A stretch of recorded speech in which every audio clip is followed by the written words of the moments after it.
नमस्कार। AB news की team इस समय वैष्णवी लान में है और इस भारी बरसात के मौसम में भी अगर आप देखें तो प्रजापति समुदाय के द्वारा किस तरीके से आत्मसम्मान पाया जा सकता है और प्रजापति समाज के लोग जुड़ करके एक समुदाय के तहत विकास की मुख्य धारा में आना चाह रहे हैं। इसी क्रम में हमारे साथ डॉक्टर कोमल सर हैं। ये ISPCS को ट्रेन करते हैं, जो ऐसे विद्यार्थी जो ट्रेन उन्हीं को किया जाता है जो उनका चयन हो चुका है ना सर। तो हम लोग जानना चाहेंगे कि ये किस तरीके का अनुभव है और किस तरीके से जो विद्यार्थी ISPCS की प्रिपरेशन कर रहे हैं, आपका मार्गदर्शन कितना उनके लिए सकारात्मक हो सकता है। सर, एबी न्यूज़ में स्वागत है आपका। सर नमस्कार, बहुत बहुत धन्यवाद। मैं मूल रूप से प्रबंधन के छात्रों को पढ़ाता हूँ, साथ ही साथ उत्तर प्रदेश शासन द्वारा दिए गए विभिन्न दायित्वों में एक दायित्व ये आता है कि जो बच्चे उत्तर प्रदेश लोक सेवा आयोग या अधिकांश चयन आयोग से चयनित होने के बाद अलग अलग विभागों में उनकी नियुक्ति होती है, तो उनके फाउंडेशन कोर्स के लिए, उनके रिफ्रेशर्स कोर्स के लिए उसमें मैं एक रिसोर्स पर्सन के रूप में, कोऑर्डिनेटर के रूप में भी कार्य करता हूँ। तो दो तरीका होता है, एक तो मैं उच्च शिक्षा में बच्चों को ट्रेनिंग देता हूँ और दूसरा हमारे जो लोग चयनित होने के बाद आते हैं उनके लिए उनकी विभागीय व्यवस्था के अनुसार उनका प्रशिक्षण मैं देता हूँ। अच्छा, आपका क्या मेन सब्जेक्ट है जिस पर आप उनको प्रशिक्षण देते हैं? मैं इन सभी जो चयनित अधिकारी हैं उनके लिए उनके विभागीय प्रशिक्षण की व्यवस्था करता हूँ। उसमें खास तौर से प्रबंधन, रिसोर्स का management, land revenue, tax, economics और इन जनरल उनके और भी जो डोमेन के वर्क होते हैं, जैसे डिसिप्लिनरी प्रोसीडिंग्स कैसे चलेगी, सरकार के विभिन्न परियोजनाओं को कैसे लागू किया जाएगा, परियोजना लागू करने की पॉलिसी कैसे बनेगी, साथ ही साथ सरकार द्वारा दिए गए अगर पॉलिसी मेकिंग का भी कोई कार्य होता तो भी हम करते हैं। इसमें दो धाराएं चलती हैं। एक तो वो बच्चे जो हमारे यहाँ जिनको हम पढ़ाते हैं उन्हें पोस्ट ग्रेजुएट में और MBA में, वो बच्चे ट्रेन होकर के या तो कॉरपोरेट में जाते हैं या कुछ बच्चे सरकारी क्षेत्र में भी जाते हैं सेवा करने। उनके लिए भी मैं प्रॉपर काम करता हूँ। साथ ही साथ जो चयन होके आते हैं उनका जो विभागीय प्रशिक्षण है उसको भी मैं पूरा करता हूँ। इसमें ये चीज़ देखा गया कि जो लोग लोक सेवा आयोग, राज्य या उसके अधीनस्थ चयन आयोग से चयन होकर बच्चे आते हैं वो ज़्यादातर बौद्धिक क्षमता बहुत अच्छी होती है, लेकिन चूँकि वो एक ऐसे सिस्टम से आते हैं, ऐसे परिवेश से आते हैं कि जहां उनको उतनी सुविधाएं नहीं मिल पाती हैं।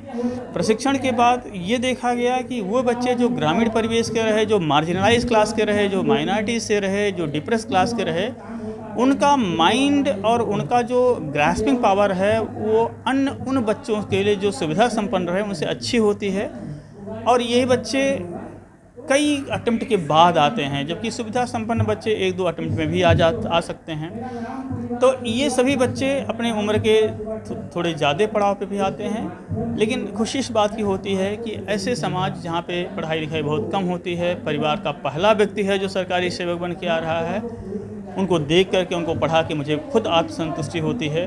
और साथ ही साथ चूँकि प्रजापति समाज का एक सदस्य हूँ, हमारी जन्म, शिक्षा, दीक्षा सब उसी समाज से हुई है, तो मैं भी प्रयास करता हूँ कि इस समाज के लोग भी पढ़ लिख करके इस मुख्यधारा में आएँ। वो लोग भी लोक सेवा आयोग की तैयारी करके कोई न कोई पद को ग्रहण करें।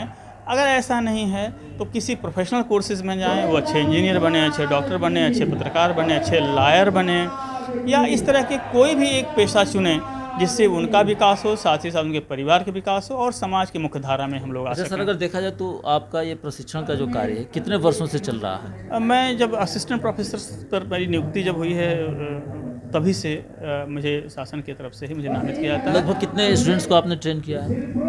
हमें लगता है कि बहुत सारे बच्चे हुए, चूँकि बच्चे 30, 40, 60 की संख्या में आते हैं। 15 दिन, 1 महीना, 2 महीना तक वो प्रशिक्षण ग्रहण करते हैं। और मुझे लगता है कि ऑफिसर्स का कम से कम 15 से 16 बैच अब तक मैं पढ़ा चुका हूँ, जिसमें सब रजिस्ट्रार, कस्टम इंस्पेक्टर, मंडी सेक्रेटरी, मंडी इंस्पेक्टर, ऑडिट अफसर और साथ ही साथ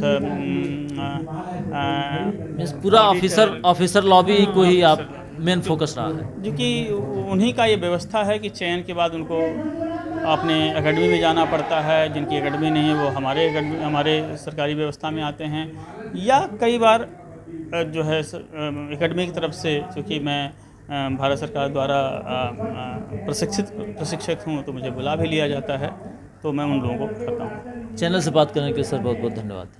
ये रहे हमारे साथ कोमल सर, जिन्होंने काफ़ी अच्छी बातें बताई हैं। और सबसे बड़ी बात ये है कि जो डिप्रेस सेक्शन है, मार्जिनलाइज क्लास है, उसको ये अपनी पूरी क्षमता के साथ ट्रेन करते हैं, ट्रीट करते हैं, ताकि वो कल जब फील्ड में पहुँचे तो एक अच्छा ऑफिसर की भूमिका निभा सकें। धन्यवाद सर। आज जब हर समाज अपना एक संगठन बना रहा है, अपना एक गुट बना रहा है, उसको इस बात का एहसास हो गया है कि इस विकास की मुख्य धारा में बढ़ने के लिए एकजुटता होने के अतिरिक्त हमारे पास शिक्षा और अन्य सारी सुविधाएं होनी चाहिए, तभी हम एक बेहतर काम कर सकते हैं। आइए हम इनसे बात करते हैं। हमारे साथ हैं, प्रजापति समुदाय से बिलोंग करते हैं। सर, जरा अपना परिचय दें। मैं इंदल प्रजापति, प्रदेश उपाध्यक्ष, भारत जो है प्रजापति समाज। किस तरीके का आप अपने संगठन को मजबूत करने के लिए कदम उठा रखे हैं? सर, हम लोग जो है आज शिक्षा के तहत और जो है राजनीति के पहलू और हमारे जो बच्चे अधिकारी नहीं हो रहे हैं उनको प्रोत्साहन दिया जा रहा है। प्रोत्साहन के क्रम में आपकी तरफ से क्या प्रयास होता है? प्रोत्साहन हम लोग ये दे रहे हैं कि बच्चे पढ़ें मेहनत से और आगे बढ़ें। उनको कहीं बाधाएं आती हैं तो हम लोग उनके साथ खड़े होकर चलते हैं और उनको सहायता भी प्रदान करते हैं। अच्छा, आर्थिक सहायता के अतिरिक्त अगर कोई बच्चा ये चाहे कि हमें बुक्स वगैरह मिल जाए, हमें कहीं किसी इंस्टीट्यूट में हमारा एडमिशन हो जाए, तो इसमें भी आप हेल्प करते हैं? जी जी, हम लोग लाइब्रेरी के तहत जो है उनको बुक प्रदान करवाते हैं। अभी तक कितने बच्चे आपसे जुड़े होंगे इस तरीके के जो मदद लेते हैं? हमसे सर 100-150 बच्चे जुड़े होंगे जी। कब से इस सेवा में लगे हुए हैं? सर, हम तो राजनीतिक क्षेत्र में जो है आज हो गया 11-12 साल हो गया। तो लगातार इधर ही समर्पित हैं। लगातार। तो क्या सोचा आपने? 2024 का चुनाव नज़दीक है, कुछ पार्टिसिपेट करने का इरादा है? जी जी, हम यही सोच रहे हैं कि कुछ किया जाए जिससे हमारे समाज का और हमारे अदर जो कास्ट हैं उनका भी भला हो। तो क्या मतलब आपने कोई अपनी राजनीतिक पार्टी भी बनाई है या किसी पार्टी का ही सीधे सीधे मर्ज हो जाएंगे? नहीं, तो राजनीतिक पार्टी मतलब ये पार्टी नहीं है, लेकिन किसी के साथ जुड़ जाएंगे। अगर कोई हमारे संगठन के साथ काम करेगा उसके कुछ साथ इरादा जुड़ नहीं जाएंगे। बनाया है? नहीं, इरादा नहीं है। राष्ट्रीय तो भागीदारी मात्र पार्टी हमारे 4-5 समाज से महीने है। बचे हैं, जब आप देख रहे हैं कि सबका अपना अलायंस बन रहा है और जो पिछड़े और SC/ST की बात करने वाले बड़े नेता के रूप में उनका नाम आता है, वो किस तरीके से गुटबाजी के तहत साइड हो गए हैं, जी कैसे आप पर यकीन किया जाए? जी, हम लोग भी जो है अपने समाज ही के तहत एक पार्टी बनी है, राष्ट्रीय भागीदारी पार्टी।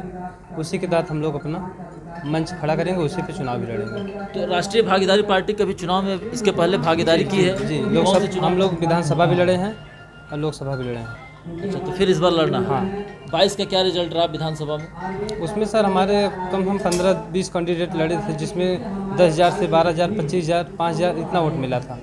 मतलब अच्छा कन्वेंशन अच्छा था। प्रयास अभी जारी है?